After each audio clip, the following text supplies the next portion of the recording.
Ok. Bon bah bonjour, bienvenue à tous. Merci d'être venus. Alors DoYouBuzz connaît en ce moment une grande étape dans sa vie, sa refonte. Alors la refonte, elle se passe à tous les niveaux, hein. On a aussi bien côté back, côté design et côté front. Il y aurait énormément de choses à dire sur ce qu'on fait côté back. Il y aurait énormément de choses à dire sur ce qu'on fait au niveau du design et du UX. Aujourd'hui, j'ai décidé plutôt de vous parler du front et je pense que vous êtes plutôt là pour ça. Voilà, alors pourquoi ce titre un petit peu anecdotique? Je pense que vous le comprenez pour la plupart d'entre vous. De Document Ready à Angular Module DoYouBuzz. C'est qu'on passe d'un front qui est uniquement basé sur jQuery à un front basé sur Angular. Mais commençons par le début. D'abord, qui je suis. Donc, je suis Thomas Belin, je suis front-end développeur chez DoYouBuzz depuis maintenant un peu plus d'1 an. Ça, c'est pourquoi je peux vous faire cette conf aujourd'hui. Et le web, c'est un peu plus que mon métier, c'est ma passion. Ça, c'est pourquoi c'est important pour moi de faire cette conf et pourquoi je vais vous la faire bien. Voilà, donc je pense que vous avez un peu toutes les billes pour comprendre ce que je fais là en face de vous. Ah, une dernière chose, Thomas Belin 4 sur Twitter. Et commençons par de quoi parle-t-on? Concrètement, qu'est-ce que c'est DoYouBuzz? Donc DoYouBuzz, il y en a sûrement qui connaissent ici. Je ne sais pas qui connaît DoYouBuzz. Ok, il y en a pas mal.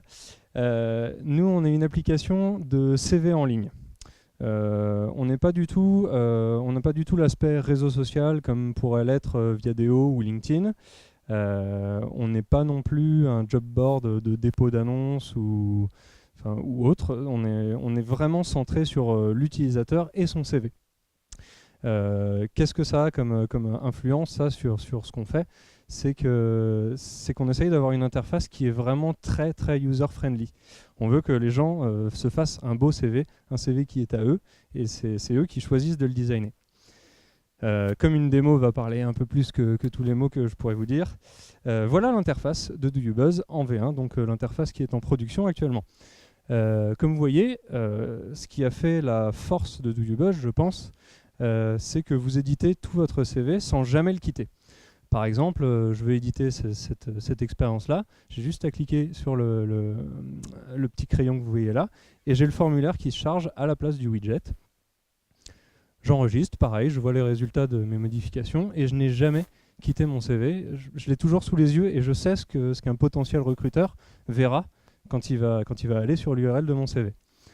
Après, voilà, plein de fonctionnalités, d'ajout de contenu, mais vous ne quittez jamais votre CV. Et c'est aussi ce qui fait la force de DoYouBuzz. Pardon. Est-ce que je vais réussir à quitter cet iframe? Peut-être pas. Merde.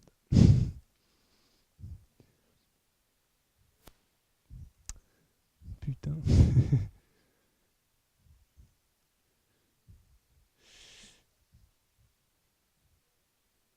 Ah, désolé. Allez, à la bourre. De quoi partons maintenant? Donc là, je vous ai présenté ce que c'était DoYouBuzz. Qu'est-ce qu'on faisait? Vous voyez, l'interface, elle a beaucoup de fronts. Donc je pense que derrière, vous commencez à imaginer qu'il y a pas mal de lignes de JS derrière tout ça. Voyons un peu concrètement de quoi on part. Qu'est-ce que c'est le front de DoYouBuzz actuellement? C'est pas une réussite le switch de slide. Actuellement, on a 5000 lignes de code JS. Bon voilà, pour une application web, c'est raisonnable hein, comme nombre de lignes de code. On est entièrement basé sur jQuery. Ça pose les problèmes suivants, c'est qu'on n'a pas vraiment de structure du code JS. Hein. Tout le code JS, c'est uniquement des sélecteurs jQuery, des event listeners. C'est pas vraiment structuré. On est très très fortement lié à la structure du DOM. Je vous ai mis un exemple qui n'est pas un vrai exemple, mais c'est un peu la philosophie qu'on a dans DoYouBuzz actuellement. Donc vous voyez, on a souvent un sélecteur qui va ajouter un click handler quelque part. Voilà, quand l'utilisateur clique, on a un random sélecteur qui affiche quelque chose, un autre qui cache quelque chose. On fait une requête HTTP quelque part, une requête Ajax. En retour, on regarde le parent du parent du parent et on lui applique quelque chose. Enfin, vous voyez. C'est compliqué d'aller dans ce code-là. Mais malgré ça, on voudrait pouvoir proposer des designs qui sont beaucoup plus fantaisistes un peu. Mais en fait, à cause de ces sélecteurs jQuery qui sont statiques, on a des designs qui sont relativement similaires. À part le fait que le CSS a changé, vous voyez, on a toujours le nom de la personne en haut, le titre du CV en bas, la navigation qui est là. Là, on change un petit peu de layout, mais globalement, on reste un peu sur les mêmes designs et on est bloqué à cause de cette structure du code JS. On est très fortement lié au serveur également. C'est-à-dire, comme vous voyez tout à l'heure, je faisais une requête Ajax vers le serveur, sauf que l'URL de cette requête Ajax, elle est quelque part dans le DOM, sur l'élément sur lequel on a cliqué. Alors vous, en tant qu'humain, quand vous voyez ce bout de code-là, bon, vous imaginez ce que ça peut faire. C'est une classe edit, alors on imagine que si on clique dessus, il y a un widget qui va se mettre en édition. On a une URL qui est en Ajax, donc on imagine que c'est une requête Ajax qu'il faut faire vers cette URL qui va sûrement nous renvoyer du HTML. Voilà, vous pouvez à peu près comprendre ce qui se passe, seulement le front, lui, il n'a aucune idée de ce qu'il fait. Et si un jour on fait évoluer ces URL-là, eh ben on est obligé de le faire évoluer dans tous les templates. Donc là, on est un peu coincé à ce niveau-là. En gros, on a un front qui est très très user-friendly. Ça, c'est vrai, il a été largement éprouvé. DoYouBuzz a maintenant 6 ans. Et ça fait 6 ans qu'on tourne comme ça, c'est très apprécié de l'utilisateur. Pour vous mettre dans le contexte, il y a 6 ans, il n'y avait pas Chrome par exemple. Il y a 6 ans, jQuery avait 1 an. Il y a 6 ans, Mozilla avait 5 ans. Donc à l'époque, si vous voulez faire une application web comme ça, WYSIWYG, c'était quelque chose. C'était quelque chose et ce qui a été fait est admirable mais ne correspond plus du tout aux envies qu'on a maintenant. Donc on est très user-friendly, mais très peu développeur-friendly. Ce qui fait que toucher au code front de DoYouBuzz actuellement, ça ressemble souvent à ça. Ouais. On répare quelque chose quelque part, il y a quelque chose d'autre qui casse ailleurs. Bref. Pour vous faire autre chose qu'on fait dans DoYouBuzz et que j'appelle moi de la base de données dans le DOM, c'est-à-dire que pour donner un petit peu d'intelligence et de connaissance à notre front, qu'est-ce qu'on va faire ? Eh ben, on va essayer de lire des données dans le DOM. Donc par exemple, là je voudrais savoir, donc là vous voyez mes compétences sur mon CV, je voudrais savoir combien de compétences j'ai sur mon CV. Je voudrais que le front sache ça. Qu'est-ce qu'on va faire? Ok, on se dit assez simple, on fait un petit sélecteur jQuery qui prend tous les trucs de la classe widget.skills, on les compte, ok, on tombe sur 4. C'est à peu près ce qu'on attendait. Close enough. Problème, on ne va pas compter tous les widgets qui sont cachés, parce que par exemple sur DoYouBuzz, quand vous êtes sur la home de votre CV, vous pouvez afficher un certain nombre de compétences et dire qu'il y en a d'autres qui seront visibles sur les sous-pages de DoYouBuzz. Là, si vous êtes sur la home, on ne peut pas le compter. Voilà, en gros, les seules interactions qu'on a sur DoYouBuzz actuellement, ça ressemble fortement à ça. On a notre DOM ici, on a des actions utilisateurs qui sont renvoyées vers jQuery, jQuery qui fait souvent une requête post ou get en fonction de l'action de l'utilisateur, ça va lire une URL et tout ça. On a notre serveur PHP qui renvoie du HTML et jQuery s'occupe d'injecter le HTML à l'endroit où on lui dit. En fait, pour vous faire une petite analogie, DoYouBuzz, ça ressemble à ça. Ce serait une petite fille aveugle qui demande systématiquement à sa maman qu'est-ce qu'elle doit faire.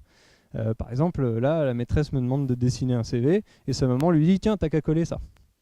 En gros, DoYouBuzz, le front actuellement, il n'a aucune idée de ce qu'il fait, de ce qu'il voit, puisqu'il ne voit rien. Donc le constat de ce DoYouBuzz en V1 actuellement, c'est un debug très difficile, hein, comme je vous l'ai dit, quand on touche à quelque chose quelque part, il y a 10 autres trucs qui cassent. Si on change la structure du DOM, ça casse. Évolutivité extrêmement réduite, hein, c'est assez lié. Et puis on a un front qui ne sait absolument pas ce qu'il fait. En gros, on simule une application front. On fait croire à l'utilisateur qu'il est sur une application front. C'est pas tout à fait vrai. C'est alors qu'arrive l'âge adulte de DoYouBuzz. C'est ce qu'on est en train de faire en ce moment, c'est la fameuse refonte. Et là, attention, vous allez découvrir l'équation de DoYouBuzz V2. Donc du front, hein, attention. DoYouBuzz V2, c'est quoi? C'est The Sentinel. Donc The Sentinel, cet homme-là, c'est un super flic qui a acquis des des sens ultra développés lors d'un séjour un peu prolongé dans la forêt. Voilà. Do You Buzz est en séjour dans la forêt en ce moment. Plus, alors peut-être qu'il y en a pas beaucoup qui connaîtront, mais c'est pas grave. Moi, ça me parle. Lui, c'est Evoli. Evoli, c'est le Pokémon le plus évolutif du jeu. En tout cas, à l'époque où j'y jouais. Alors maintenant, je sais pas, ça a peut-être changé, mais donc vous pouviez le faire évoluer en ce que vous vouliez. Voilà. Do You Buzz V2, le front, qu'est-ce qu'on veut? C'est ça. C'est ça, quelqu'un qui sait tout, qui voit tout, qui entend tout, et qui peut évoluer à l'infini. Et grâce à ça, enfin pour ça, pardon, on va utiliser Angular. C'est pour ça, a priori, que vous êtes là. Alors, avant tout, la refonte, ça a commencé comme ça. Voilà. Bon, ça c'était juste... Alors pourquoi Angular? Bon, vous le savez, il y a pas mal de frameworks là, qui émergent parce que les applications web, c'est beaucoup à la mode, donc pas mal de frameworks. Pourquoi on a choisi Angular, nous? Déjà, ce qui nous plaisait beaucoup dans Angular, c'est que c'est un framework qui est complet. C'est pas juste une librairie, donc un ensemble de fonctions auxquelles vous avez accès qui vous abstrait un peu certaines fonctions classiques que vous faites. Non, c'est un vrai framework dans lequel vous allez placer votre code et qui va du coup avoir une structure formelle. Vous voyez, là on déclare le module do you buzz qui a des contrôleurs, qui a des services, qui a des directives. Vous allez pouvoir définir tout ça et avoir une vraie structure d'application. L'injection de dépendance qui est très très pratique. Donc vous voyez, quand vous exécutez un bout de code dans Angular, vous dites d'abord pour exécuter ce bout de code, je vais avoir besoin de telle chose, telle chose, telle chose. Et c'est défini. Quand un développeur va lire ça, il va comprendre que vous avez besoin de tel ou tel service avant d'exécuter ce bout de code-là. Donc ça, c'est très pratique et ça va dans le sens de la structure du code qu'on produit. Prêt pour les tests, ça c'est très lié à l'injection de dépendance, puisque si vous voulez faire des tests, vous pouvez tout à fait moquer les objets que vous passez au test. Par exemple, si vous voulez tester des fonctions HTTP, vous n'êtes pas obligé de faire les requêtes HTTP, vous pouvez passer un objet moqué qui s'occupera de retourner ce que vous attendez. Et on a une communauté hyper active et maintenue par Google. Je vous ai mis quelques stats là que j'ai trouvé sur GitHub. Vous voyez, il y a 447 contributeurs, il y a un bon petit paquet de commits, et là, comme vous voyez, là on était aux alentours de la sortie de Angular 1.2, donc les différentes RC, RC1, RC2, RC3 actuellement, et vous voyez que ça commit dur là sur Angular. Donc ça évolue, ça bouge, et c'est ça qui est agréable. On sent que c'est un projet qui va vivre, quoi. Après, on a plein d'autres trucs cool. C'est du pur Vanilla JS, c'est-à-dire que vous n'englobez pas des objets dans comment dire, ça c'est pas des objets qui vous sont fournis par le framework, comme par exemple dans Ember.js, vous avez une classe pour les modèles. Là, c'est vraiment du pur Vanilla JS que vous utilisez, donc du JS pur. Le MDV, c'est Model Driven View, c'est-à-dire que votre vue, quand vous l'affichez, elle est directement liée à vos modèles et elle se met à jour instantanément. Vous n'avez jamais à faire de mise à jour de la vue, elle est en permanence en cohérence avec vos données. On est complètement library agnostique, on n'a pas besoin de jQuery, de underscore, de Zepto, comme peut avoir besoin un Backbone par exemple. On est complètement indépendant. Le fait que ce soit une extension d'HTML, c'est-à-dire on va rajouter des fonctionnalités à HTML. On ne va pas essayer de développer des fonctions complètement hors HTML, on va plutôt essayer d'augmenter le langage. Et l'interface déclarative, je reviendrai un peu dessus, mais c'est le fait que quand vous lisez le code de l'UI, vous comprenez tout de suite ce qu'elle fait en fait. Ok, donc Angular, ça se décompose comme ça. Donc là, je vais vous décomposer un peu les différentes parties d'Angular et surtout comment on s'en sert, nous, après, dans Do You Buzz. Donc vous avez les directives. Les directives, c'est tout ce qui va concerner votre DOM. Si vous voulez ajouter des fonctionnalités au DOM et tout ça, ça se passe là-dedans. Vous avez les services qui sont très importants. C'est vraiment tout le code métier. C'est là où vous allez mettre toutes les conditions en fonction de votre modèle. C'est également la mémoire partagée de l'application. S'il y en a qui font un peu de Symfony par exemple, c'est très, très similaire avec les services Symfony. On a les contrôleurs. Les contrôleurs maintenant, ça va être, c'est le lien entre votre DOM et votre modèle. Donc en gros, vos contrôleurs vont permettre de publier soit des fonctions, soit des morceaux du modèle, pour que votre interface les affiche. Et on a quelques bonus dans Angular qui sont bien agréables. L'API globale qui vous abstrait quelques méthodes façon ECMAScript 6. Vous avez les ressources, les animations. Enfin, Angular, c'est vraiment un package qui est complet, qui vous permet de faire une app from scratch. Alors, les scopes. Là, je vous présente en exclusivité l'interface de DoYouBuzz V2. Donc, si vous vous rappelez, tout à l'heure, on avait une barre qui était plutôt en haut. Là, on est passé à une barre sur le côté. Alors, à quoi vont nous servir les scopes dans la V2 ? Eh bien, très bien, on va commencer. Par exemple, là, vous avez le scope du résumé contrôleur. Donc, résumé, vous vous en doutez, c'est tout ce qui va concerner le CV. Donc, c'est-à-dire qu'au sein de ce bloc que j'ai entouré, donc c'est une région du DOM, on va publier, on va avoir accès à un certain nombre d'attributs. Par exemple, les positions des widgets, on va accéder à l'objet résumé, et puis quelques fonctions comme create element, as widget, bon voilà, des fonctions d'information. À l'intérieur de ce scope-là, on va avoir deux widget contrôleurs. Les widget contrôleurs, eux, ils n'ont les méthodes que pour s'appliquer sur les widgets, vous vous en doutez. Donc ces deux contrôleurs-là vont avoir accès à ces données-là, par exemple le type de widget que c'est. Pour une compétence, ça va être skills, par exemple. Les éléments qu'ils contiennent, puisque un widget, ça contient plusieurs éléments. Et puis des méthodes comme create, edit, isDeletable, voilà, plein de méthodes d'information, mais qui sont du coup uniquement contenues dans ce scope-là. Et ensuite, pour binder le tout, ça c'est justement l'interface déclarative dont je vous parlais tout à l'heure. Par exemple, ce bouton-là, là, le bouton d'édition, quand vous allez cliquer dessus, eh ben on va appeler la méthode edit, qui, si vous vous en souvenez, était dans le scope du widget controller. On va appeler le edit qui du coup va lancer toute la fonction d'édition, hein, ouvrir le formulaire, tout ça. Une chose qui est très pratique dans les scopes, c'est qu'on a l'héritage de prototypes. Si vous connaissez un peu JavaScript de façon un petit peu avancée, vous connaissez le principe du prototype. C'est-à-dire que là, je vous ai mis les fonctions du widget controller. Donc, si vous vous souvenez bien, les widget controllers, c'était les deux petits contrôleurs qu'on avait à l'intérieur du résumé contrôleur. Voilà, donc le code qu'il a. Sauf qu'il hérite également du résumé contrôleur. Donc, dans son attribut underscore proto underscore que vous connaissez peut-être on va avoir toutes les méthodes et objets du contrôleur parent. C'est-à-dire qu'à partir...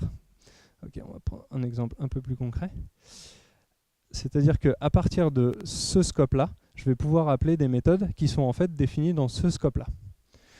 JavaScript s'occupe lui-même de faire le chaînage de prototypes, c'est-à-dire qu'il va descendre, si vous appelez par exemple à partir d'un widget controller la méthode createElement, JavaScript va d'abord regarder si vous l'avez dans le scope actuel. Si vous ne l'avez pas, il va aller voir dans Proto et voir si vous l'avez ici. Donc Angular utilise très bien ça et c'est très pratique. Maintenant, pour vous parler des services, un exemple concret, je pense, sera très parlant. Et je vous ai mis, là, attention, la méthode createElement du résumé controller. Une ligne. Il n'y a que ça dans le contrôleur. Et comme vous voyez, le contrôleur, lui, il appelle un manager. Et en fait, c'est dans ce manager que toute la magie va se produire. Et c'est là qu'on va avoir toute la logique de création d'un widget. Et donc là, je vous ai mis le code du fameux manager, qui lui est un service. Il est donc partagé parmi tous les contrôleurs que vous définirez. Et dans ce service, là, on a la logique. Voilà. On regarde si l'utilisateur a le droit de créer ce type d'élément. Sinon, on lui retourne une erreur. Si ça se passe bien, ok, widget.create, là on fait la requête HTTP auprès du serveur, on met le widget en mode d'édition, et puis on ajoute le widget à un tableau de widgets qu'on a dans notre service.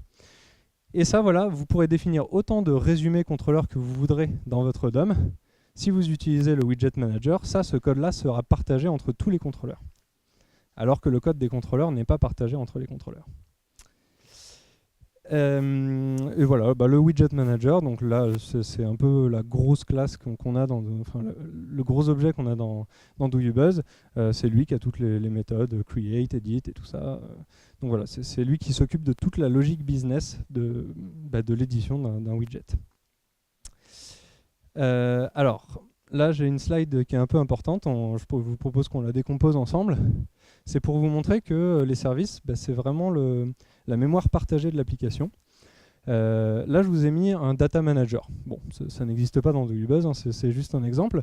Le data manager, il a un tableau de data et il a une fonction add. La fonction add, elle est somme toute, elle est vraiment très simple. On push l'élément qu'on ajoute à la fin de notre tableau de data. Ok, somme toute classique. Seulement, on a une petite condition métier qui est que si le tableau dépasse 3 éléments, en fait, on empêche d'ajouter plus de 3 éléments à notre tableau. Donc la logique, elle est là, et elle n'est que là. Ensuite, on a deux contrôleurs. On a le Elements Controller, qui lui manipule des éléments, et le Things Controller, qui manipule des things. Ces deux-là ont tous les deux une méthode. Donc lui a une méthode addElement, puisqu'il manipule des éléments, et celui-là a la méthode addThing. Ces deux méthodes vont en fait appeler le data manager et la fonction add du data manager. Ce qui fait que quand vous ajouterez un élément, donc là vous voyez j'ai un bouton qui va ajouter un élément green et là qui va ajouter un thing red, ils vont tous les deux en fait l'ajouter dans ce tableau de data. Ensuite j'ai quelque chose qui affiche tous mes éléments de ma data. Et attention, voilà, c'est là où la magie se produit. C'est que quel que soit l'endroit, le contrôleur depuis lequel je l'appelle, vous voyez qu'ils ont tous les deux la même liste. La liste ici data est partagée entre les deux. On a les ressources. Les ressources maintenant qui sont l'unique lien que vous allez avoir entre votre client et, bon là j'ai mis serveur, ce serait plus API en fait. Une ressource, vous définissez un pattern d'URL et c'est ce pattern qui sera toujours utilisé pour communiquer avec votre API. Ensuite, vous définissez les méthodes qu'ils vont utiliser, les paramètres par défaut. Enfin voilà, vous définissez tout ça et ce sera votre seul lien vers le serveur. C'est-à-dire que si un jour on change complètement nos URL sur DoYouBuzz, on a juste à changer ici, rien d'autre à faire. Dans le DOM, on ne voit aucune URL. Bon, à part des composants un peu particuliers qui viendraient taper sur une API complètement diverse, où là, vous pouvez éventuellement renseigner l'URL dans le DOM. Les ressources, ça s'utilise très simplement. Donc voilà, vous créez un nouveau widget, vous lui passez en paramètres les données que vous voulez ajouter. Donc là, c'est vraiment du Vanilla.js, encore une fois. On le sauvegarde, donc là, ça fait la requête post vers le serveur. On lui affecte un nouveau titre ici. On le met à jour. Voilà. Les URL là sont complètement cachées en fait de ce bout de code là. Ça se fait presque magiquement. Alors maintenant sur DoYouBuzz, on a une contrainte. Cette contrainte, elle est intimement liée au fait qu'on fait du WYSIWYG. C'est-à-dire what you see is what you get. Quand vous éditez, c'est vraiment ce que le recruteur verra de l'autre côté. Donc ça, la condition, elle est la suivante. Un CV en mode édition doit être strictement égal à un CV en mode vue. Vous noterez que j'ai utilisé l'égalité stricte. Et donc ça, c'est la contrainte. La difficulté, c'est la suivante. Sans charger Angular en mode vue.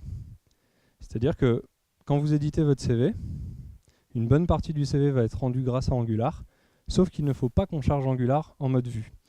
Et ça, voilà, pour vous donner l'exemple concret, voilà mon CV en mode d'édition et mon CV en mode vue. Donc là, à part la config bar et la nav bar en haut, le CV est strictement le même. Pour vous donner un petit ordre d'idée de pourquoi on ne veut pas charger Angular côté Vue, c'est que voilà, chaque mois, on a à peu près 300 000 CV édités, et par mois, on a environ 1 200 000 CV vus. Les CV édités, les gens qui vont éditer leur CV, ils sont prêts à y passer 5 minutes, 10 minutes, 1 heure, ils sont prêts à faire un beau CV. Ils peuvent attendre un petit peu que Angular se charge, que les données arrivent, avant d'éditer leur CV. Un recruteur qui va voir un CV, hors de question. Hors de question, il faut que le CV soit là dès que la requête a été envoyée quasiment pour qu'il voit le CV directement. Donc hors de question que ce soit Angular qui se charge de rendre ça. Alors on a plusieurs possibilités pour le rendu, parce que là on a un peu un deal, on a un rendu qui doit être fait à la fois en JS et à la fois en non-JS, puisque notre serveur est en PHP. Donc soit tout le rendu se fait côté serveur, ça on l'a connu avec du Ubuzz V1, ça marche pas, un peu de flexibilité, c'est-à-dire qu'on est vraiment dépendant de ce que le serveur fait.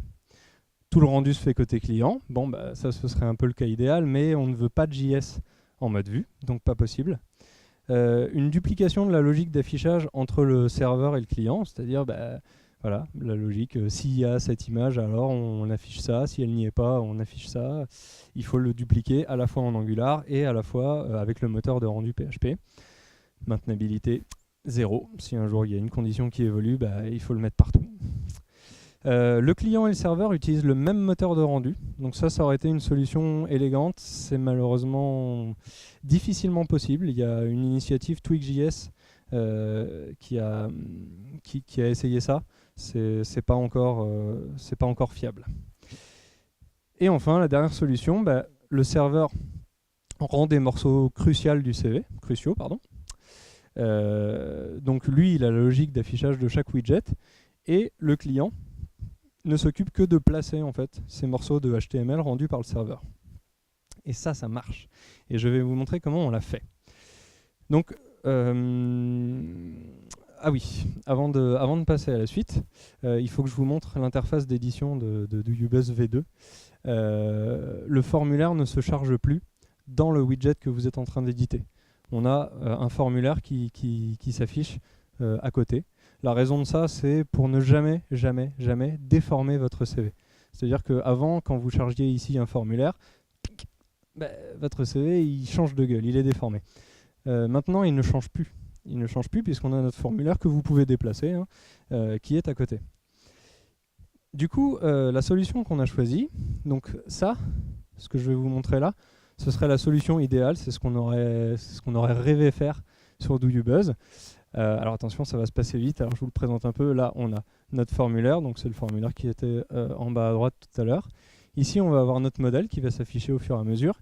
Et ici, on a le rendu qu'on voudrait avoir. Donc le cas idéal, ça aurait été ça. Voilà, j'édite. Mon modèle se met à jour. Mon modèle est directement bindé grâce à Angular à la vue. Et tout se met à jour instantanément quand vous tapez. Pas besoin de faire de requête serveur, tout est là. Raté. Voilà, votre modèle se met à jour, tout est parfait. Donc ça, c'était un peu le cas idéal, ce qu'on aurait rêvé. La solution que nous, on a adoptée, donc vous voyez là, pas de changement jusque-là, sauf que vous allez voir que le modèle va se mettre à jour instantanément, comme on l'avait fait sur la version précédente, seulement la vue ne va pas se mettre à jour tout de suite. Donc regardez bien. Ah, c'est bien ça. Donc là, tant que je ne finis pas d'éditer, il ne se passe rien. Et dès que j'arrête, le client envoie une requête au serveur. Comment tu rends ça? Le serveur lui renvoie, tiens, voilà ta view. Et paf, on affiche la vue. Du coup, on est obligé de faire un aller-retour serveur, c'est vrai. Mais du coup, toute la logique d'affichage, par exemple, si on avait eu une image ici et qu'on voulait dire, bah voilà, si l'image elle est pas là, on affiche une autre image et tout ça, on n'est pas obligé de le dupliquer, ce n'est que le serveur qui s'occupe de faire ça. Donc là pareil, dès que le modèle change, ça on se sert de toutes les fonctionnalités d'Angular pour faire ça, et mettre des mots ne marche plus, bon c'est pas grave. Donc là vous avez un attribut view qui s'est rajouté en fait à notre modèle, puisque ça a été le retour serveur, et c'est ça qu'on affiche ici. C'est en fait ce paramètre view, ça n'est pas les différents title, détail 1, détail 2.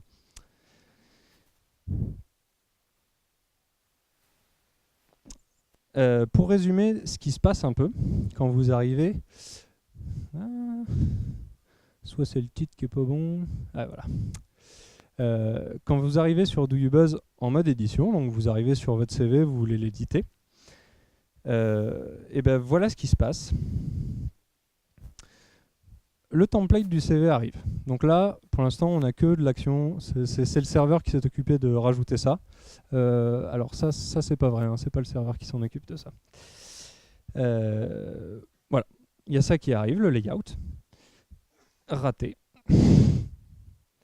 Le layout, merci. Le front lui dit, t'as pas oublié quelque chose? Ok. Le serveur lui dit, ah oui, en effet, j'ai oublié ça. Donc il lui envoie AngularJS, jQuery, parce qu'on l'utilise quand même.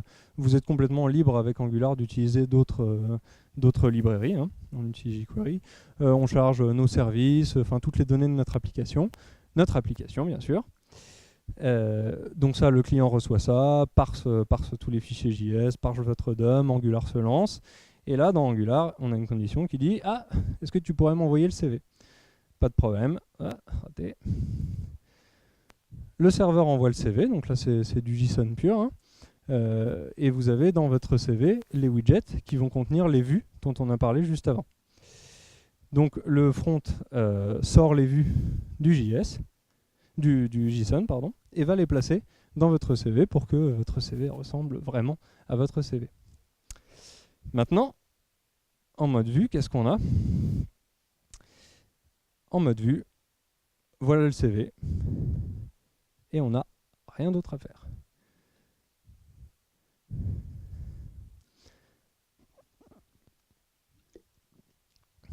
Le recruteur, il est content, il a vu votre CV directement.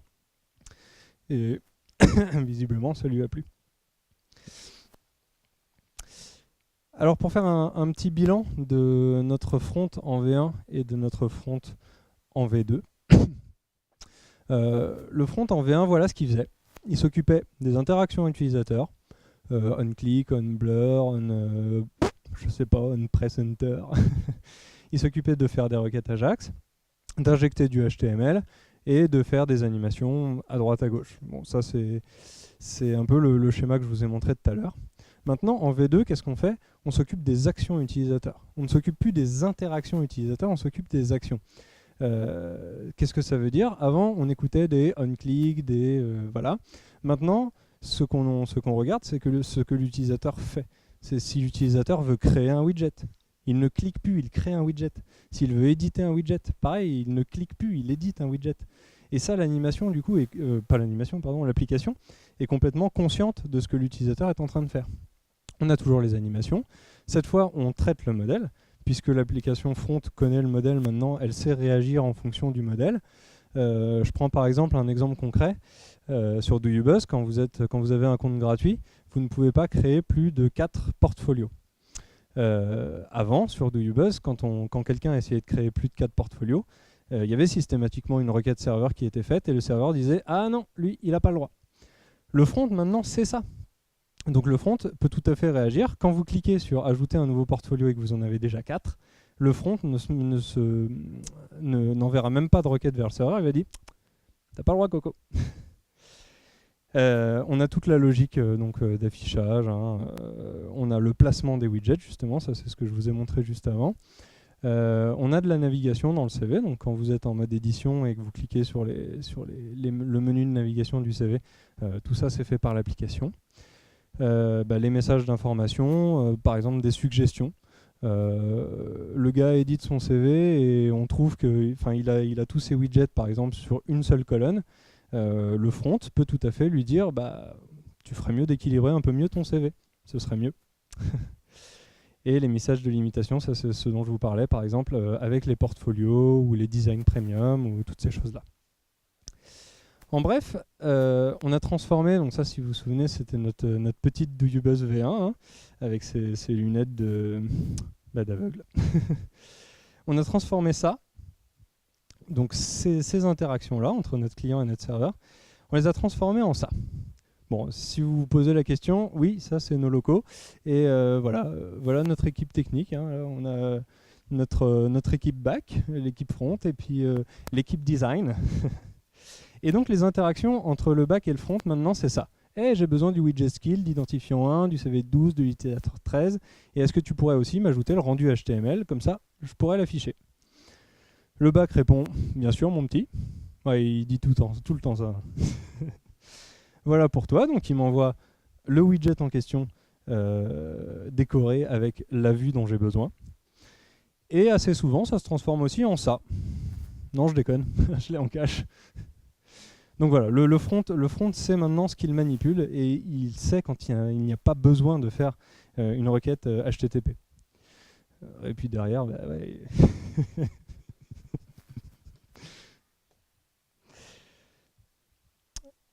Donc voilà, il ne me reste plus qu'à vous remercier, à suivre un peu les futures évolutions de Do You Buzz. On devrait avoir une version de preview de la V2 qui arrivera début d'année prochaine.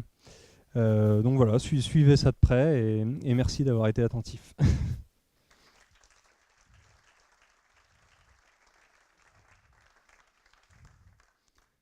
Est-ce qu'il y a des questions? Ouais. Ah bah oui, oui. Alors le placement, en fait, le placement des widgets, c'est la seule logique qui a été dupliquée entre le client et le serveur, puisque le serveur doit aussi placer les widgets quand il affiche la vue euh, à un recruteur qui verrait votre CV. Donc oui, en effet, la logique de placement, elle est à la fois en JS et à la fois en PHP.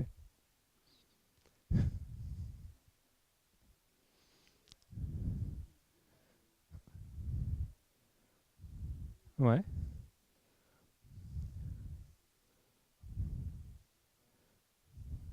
Alors, bah, ces chiffres-là, c'était surtout pour déjà l'utilisation du serveur. Parce que l'avantage de renvoyer juste une page HTML, c'est qu'on peut la mettre en cache côté serveur. Ce qui fait qu'il y aura juste éventuellement le premier visiteur générera la page HTML, mais ensuite on peut la mettre en cache. Et on n'a pas ensuite tous les appels JSON qui sont faits par le front pour récupérer le modèle pur et l'afficher ensuite. C'était surtout pour ça, hein, ce chiffre-là. En effet, oui, j'ai pas parlé du SEO, mais en effet, avoir Angular côté front, côté public, bah, c'est plus compliqué parce qu'en effet, il faut générer des snapshots. Si on détecte que c'est un bot, il faut lui afficher la page complète et pas. Donc oui, en effet, j'ai pas mis l'accent sur le SEO, mais ça a été un point aussi qui a été décisif pour avoir ce type de rendu je trouve pas le mot hybride. Voilà.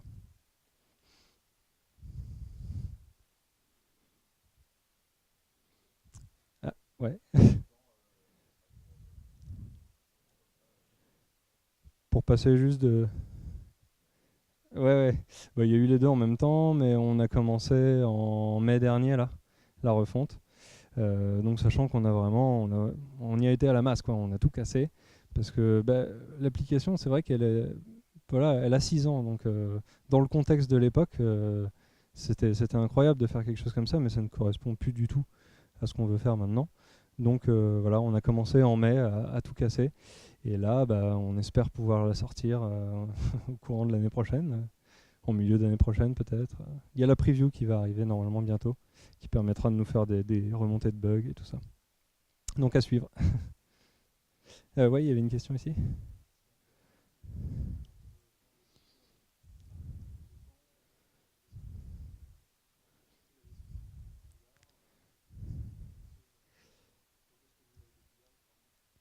Alors, moi je le connaissais un peu personnellement. Je connaissais aussi Backbone, j'avais fait un peu des deux. Donc j'avais déjà une vision sur ce que pouvait apporter Angular à Do You Buzz. Bah, c'est vrai que je suis un peu venu avec cette vision-là, du coup, plus front. Euh, Après, bah, on a fait voilà, plusieurs petits POC avec différents frameworks pour voir lesquels correspondraient le mieux. Même on a tenté même de repartir sur du Vanilla JS avec un peu de jQuery, mais on s'est rendu compte que rapidement on essaye de réécrire en fait ce que fait Angular. Bah donc voilà, toutes les raisons pour lesquelles on a choisi Angular, c'est celles que j'ai présentées tout à l'heure là. Bah, le fait qu'on utilise du Vanilla JS, d'avoir le model driven view, enfin toutes ces choses là qui sont vraiment très agréables dans Angular. En gros, euh, vous n'avez plus jamais à vous soucier de votre interface utilisateur, elle se met à jour instantanément. Vous ne faites plus jamais de sélecteur jQuery ou toutes ces choses-là, vous ne vous occupez que de votre modèle. Donc ça, Angular a beaucoup, bah, nous a beaucoup plu à ce niveau-là. Ouais.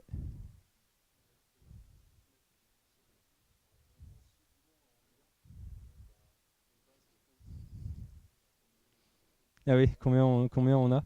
Alors, malheureusement, j'ai pas le nombre exact. On doit en être à 4000 actuellement, à peu près. Donc c'est un petit peu moins de code.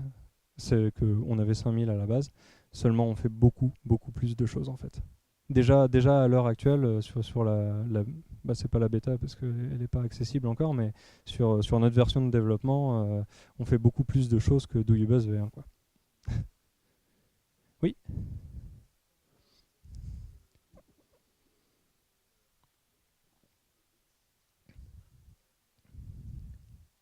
oui, oui, oui, absolument. Et ça a été aussi un des gros avantages de Do You Buzz, c'est que en effet, les tests unitaires sont là pour tester tous nos services.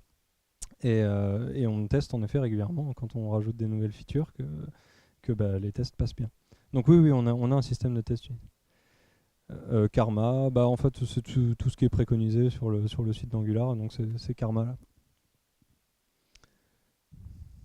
Ouais,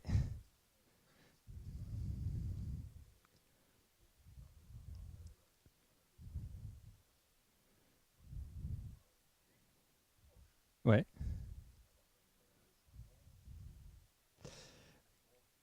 Alors oui, ce qu'il faut savoir, c'est qu'on a suivi le développement d'Angular et qu'on est actuellement en 1.2, donc la version RC3, qui est sortie quand? Il y a 3 semaines, 2 semaines? Ouais, je sais plus, bon, très récemment.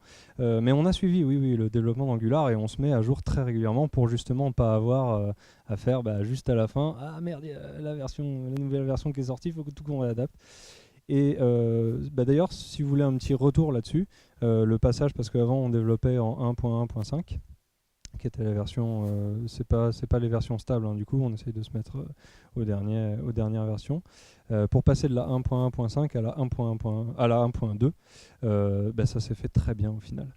L'avantage, c'est le changelog que publie Google à chaque fois qu'ils font une release est très complet. Et ils notent notamment toutes les breaking changes, donc tout ce que vous aurez forcément à revoir quand vous allez retoucher à votre appli. Et ben ça se passe très bien. Les ressources ont changé par exemple entre les deux. Moi, je me suis dit que c'était un petit peu de boulot. J'ai eu 3 trucs à changer, tout marchait nickel. Ce qui était un peu plus délicat en passant de 1.1.5 à 1.2, c'est toutes les animations qui sont passées, qui ont changé en fait de méthode pour pouvoir utiliser les CSS animations, pas que les CSS transitions. Lui, il a été un peu plus costaud, mais on en a profité aussi pour mettre à jour nos animations. Par exemple, bon, on a pas mal d'animations. Je pense par exemple à quand vous éditez votre CV et que le formulaire sort, cette animation qu'on faisait avant uniquement en jQuery, on a finalement décidé de la faire uniquement en CSS pour que les vieux navigateurs n'aient pas de problème de performance avec ça. Donc les vieux navigateurs, j'entends principalement IE8. Les versions d'avant, on stop.